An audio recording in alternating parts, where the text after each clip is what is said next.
I burned down my neighbor's house.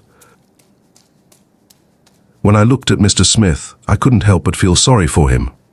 He was a big man gone to seed, now decrepit and stooped. His eyes were cloudy.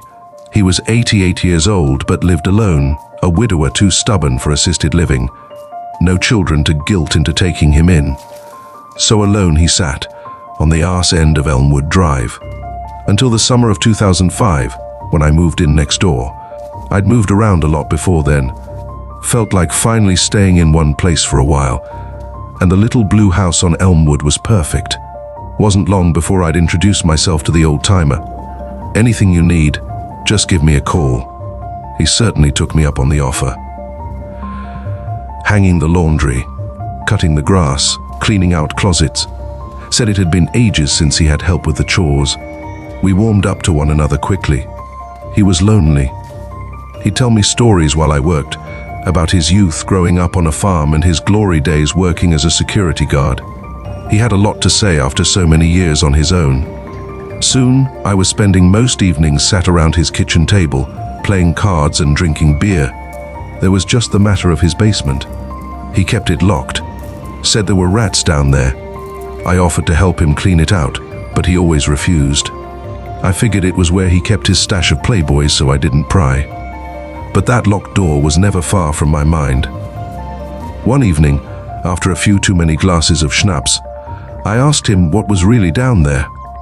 He looked up from his cards, a curious expression on his face, and simply replied, "Antiques." I could tell I'd touched a nerve.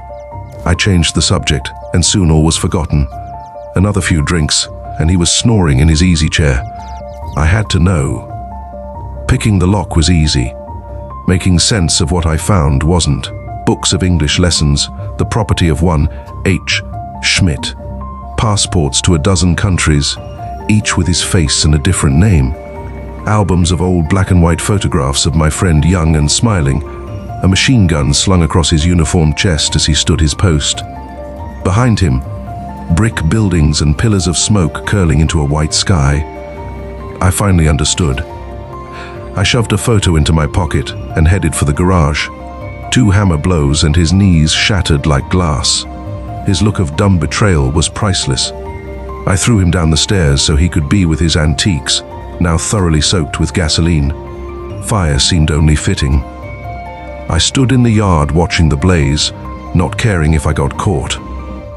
I took one last look at the faded ink on the back of the photo in my hand before letting it burn along with him. Poland.